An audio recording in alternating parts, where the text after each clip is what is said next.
or welcome to the Writer Reads Chronicles of a Dark God, Book 2, Dark God's Rise, Chapter 9, Found and Left Again.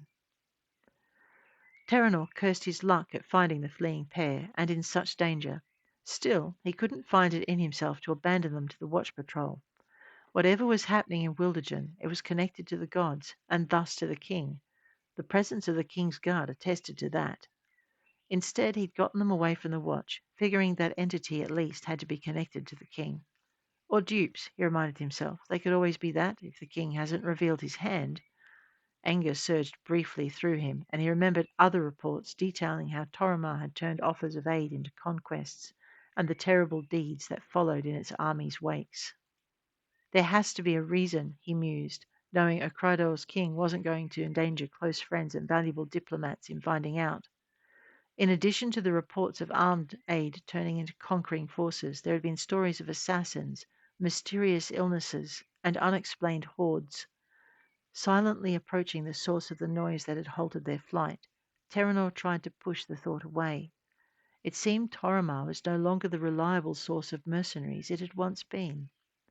Forcing his attention to the task at hand, he crept forward, refocusing his eyes so he had night vision to rival any cat's. Ahead of them, the group had stopped. Ducking into a crouch and weaving quietly through the bushes, he moved forward until he could see the group. The faint brush of leaves against his clothes made him wince, and he worried that the pungent smell of the herbs he'd crushed beneath his boots might reach them. It can't be helped, he thought, settling into a crouch and taking a long and careful look at them. What he saw made his blood run cold, and he dropped his hand to his dagger. Kvarag, he thought, taking a long, slow breath and forcing himself to study the beast elf's companions. A human, half elven, child, clung close to the Kvarag's side. Every now and then she'd glance anxiously up at him and then scan their surroundings. Sharp, he thought, studying her, and half Kvarag herself, given the colour of her skin and eyes. I wonder if she knows. He stifled the urge to snort at that. Of course the child knew. She'd have little choice given how people reacted to the Kvarag. Is he her father? He wondered, then forced himself to move his attention to the person hovering protectively behind the pair. A Northlander? Well, isn't that interesting? He relaxed slightly. The Northmen didn't give their allegiance of protection lightly, and never to one without honour. Which explains why he is so far from his homeland, Terranor mused, turning to briefly regard the Kvarag again. And given he's a priest to a human deity, I can understand why. The Kvarag shifted, his gaze sweeping the forest and passing over Terranor's hiding place. At least I didn't come to them openly, he thought, not at all sure his hiding place had saved him from detection. The rest of the group consisted of a small human male standing in wary defiance as he followed the Kvarag's gaze. He seemed blissfully ignorant of the two young women flanking him. Like mothers with their cub, Terranor thought, though that wouldn't save him if I'd meant him harm, or their mistress either. His gaze shifted to the red-headed wizardess, and he frowned. The woman was plucking at the threads of magic surrounding her, and weaving and releasing each set of strands into a pattern of readiness that she unravelled before it could come to fruition. As he studied her movements and their results, he saw the boy casually reach out and pluck a thread from her current pattern. The child's gaze was still on the forest, and he didn't look like he was paying attention to what he was doing. The sight sent a tremor of unease through him, even as he marvelled at the sheer talent on display. A wizardess with an apprentice of frightening ability, he noted. I must seek them out when my mission is over. So you don't mean us any harm, then? The voice slid unbidden into his mind, and he froze. Apprehension ran through him, and the dark-haired girl in the clearing lifted her chin, turning her gaze toward him. Knowing he was screened by leaves gave him no comfort as she flexed her fingers. She'd cast on me, he thought, mildly alarmed but also amused. But she doesn't know.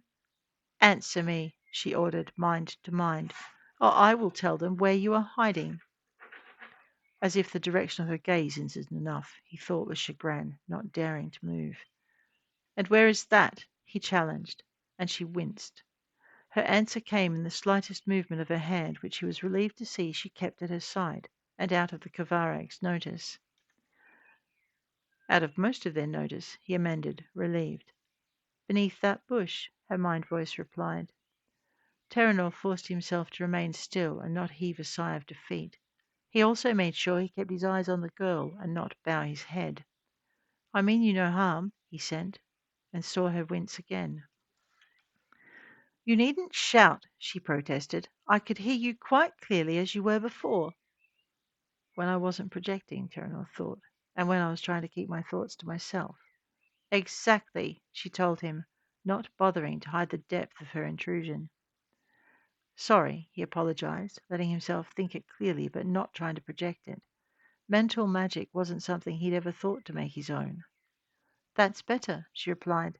So if you mean us no harm, why are you hiding and spying on us? I was making sure you posed no threat to those under my protection, he told her, deciding honesty was the best policy. As he mind spoke, an image of Lina and Tarquin rose to memory, and he wondered if he should hide it. Deciding it would do him no good if he did, he let it hang there, well aware she was studying it. The image, however, reminded him of his situation. And now I must return to them, he said. We must put more distance between ourselves and the town. As must we, the girl told him, and turned to her companions. Terranor tensed, preparing to either fight or flee as needed. There is no danger, the girl stated, her voice low and clear, but still enough to startle her companions. She did not flinch when the Kavarag pivoted abruptly to face her. How do you know? He demanded.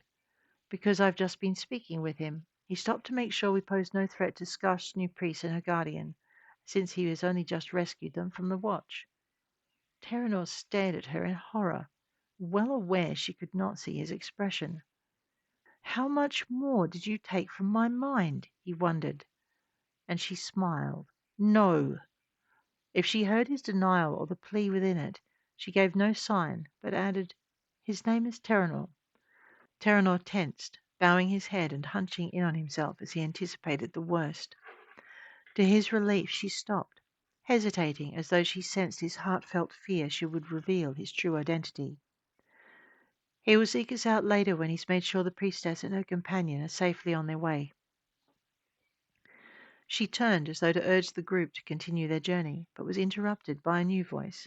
This one was young and female, and came from someone Terranor couldn't see. Terranor? The woman asked, emerging from the other side of the clearing. Did he give you more of his name? Again the woman hesitated, and he was sure he felt her mind brush over his, uncovering his desire that she let him remain anonymous. No, she replied after a moment, but the hesitation had been enough. Tell me, the newcomer insisted, and he raised his head, taking note of her half-elven features and feeling the sudden stab of regret. I cannot tell you, the mind mage replied, because he did not give me his name to start with. I took it without his permission. This roused the red-haired wizardess. You what? She demanded. The young mind mage opened her mouth to answer, but the Kavarag interrupted her before she could speak a word. Enough. We don't have time, he instructed. It is enough to know he intends us no harm and has business of his own to attend to. He scanned the undergrowth in which Terranor hid, and smiled. We must go, he added, and Terranor wasn't sure if that was meant for the newly arrived half-elf or him until he continued. I look forward to meeting you, Terranor Thorn. The mind mage winced. I didn't, she whispered, and Terranor brushed her apology away. I know. He took the Kavarag's words as a signal that he should leave, and eased himself back until he was sure he was out of range of their sight. As he did, he heard the half-elf's voice raised in question. Thorn, master, are you sure? It hurt to hear the excitement and hope that edged her words, but Terranor didn't turn back. I'm sorry, child, he murmured. Again. The Kavarag's reply gave him no comfort either. No, Brianda, it was just a guess. But you'll be able to ask him yourself when he returns. Terranor halted beside the solid trunk of a tree he didn't recognize and listened as the group behind him began to move. He thought he heard the Kavarag's soft steps moving away, followed by the heavier tread of the Northman. The child will move with them, he thought, remembering the half Kavarag girl, and not surprised he couldn't hear her. And she will move like a ghost. But, Master, there was pain in the half-elf woman's voice, and it tore at Terranor's heart. He swallowed, hearing tones of steel in the Kavarag's reply. Enough. We haven't time to wait, and his path takes a different direction to our own. He will come for you. So he knows, Terranor thought, creeping a little closer as he failed to resist the need to look on his daughter one more time. Rather than brave the intervening bushes once more, he took to the nearest tree, securing a vantage point on the rough-barked surface of its lowest branch. As he moved along it to get a better look at the girl, the Kavarag spoke again. Grunwald, we need your stone, he instructed, then raised his voice. Assassin, wizard light. Terranor closed his eyes, glad of the warning as a magical brilliance of a quickly shielded light flared beyond the protection of his quickly bowed head. That would have hurt, he mused, cautiously opening his eyes and seeking out the slender form of the half-elf woman. Brianda. He sighed. To be so close and... Clenching his jaw, Terranor stayed in his tree, watching the small group as they wound their way deeper into the forest. They're heading west, he noted, storing the information for future reference. And so will I once this is done. The king's assassin was not the only one to be following the Kavarag and his group, and his intrusion had only made them all the more alert. There were more things afoot that could see their downfall, and the beast elf priest was determined to avoid them all. As Terranor and his charges fled further south, Reomar Philomath, newly made priest to Staravan and member of a race reviled, sensed something following. Rather than stop, he dropped his hand to the flap covering the small crossbow he carried concealed in a pouch on his belt. As subtle as it was, the movement didn't go unnoticed, and the mind mage sidled over. Let me see if I can sense them, she whispered, and he gave her a small nod. Taking it as permission, she let her magic drift away, seeking another mind to touch. When she found it, her heart lifted with unceremonious joy, and she slapped her hand over the Kavarag's. Don't, she instructed. He means us no harm. The feel of the Northman looming behind her was not enough to get her to remove her hand, and nor was the Kavarag twitching his trapped hand in an attempt to dislodge her grip. Then get him to show himself, he said in a low-voiced snarl, or I'll shoot the first unusual thing I see. Ruranath, the mind mage sent. This is Sindra. Master Reomar is on edge and asks you show yourself quickly if you don't want any arrows in your hide. She almost sobbed with relief when the mage replied. Tell him I'm coming out of the tree to his left, and give him my apologies. It was the way his hand dropped to that pouch that made me hesitate. You are not the first we've encountered tonight, Sindra told him. Now show yourself. I'll tell him you're coming. You remember Ruranath, don't you? She asked, indicating the area the mage had said he'd appear. He's coming out of a tree to your left. Please don't shoot him. Very well, Roma agreed, and slid his hand out from under hers before lifting it away from the pouch. No sooner had he done so than there was a rustle of branches, a snap of twigs, and a brush of leaves, and the young mage dropped out of a tree to land beside the trail. His feet had barely hit the ground before the Northman had him by the throat and was lifting him from it. Identify yourself, growled softly onto the evening air as the barbarian flexed his fingers. The wizard wrapped his hands around the Northman's wrist, trying to reply. When only choking sounds emerged, the barbarian loosened his hold. Ruranath, he stuttered. You know me. We met back at the temple, remember? The Northman held him a moment longer, studying his face intently. Recognition flashed in his eyes, and he gently let the man go. What brings you here? Reomar demanded. You do, Ruranath shot back. That and High Priest Ardor sent me to guide you. I came upon him as he was leaving the temple, and he said you would need a guide. His eyes flicked to Zareen, and he blushed. And here I am. He instructed us to move upstream, Reomar said shortly. Yes, he did, Ruranath agreed. And I will take you that way until the gods say otherwise. Reomar held his gaze, reading the truth there before gesturing him forward. Ruranath inclined his head in acknowledgement, shot the barbarian a worried glance, then moved to take the lead.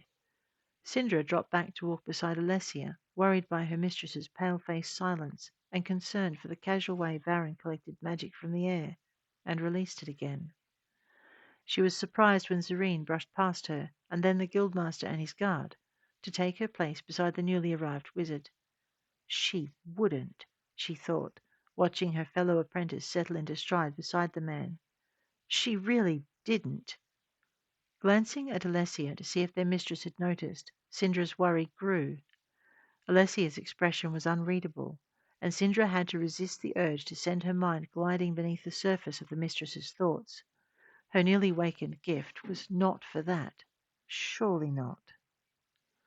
Behind them, in Wildergen, the king's men reached the temple gates.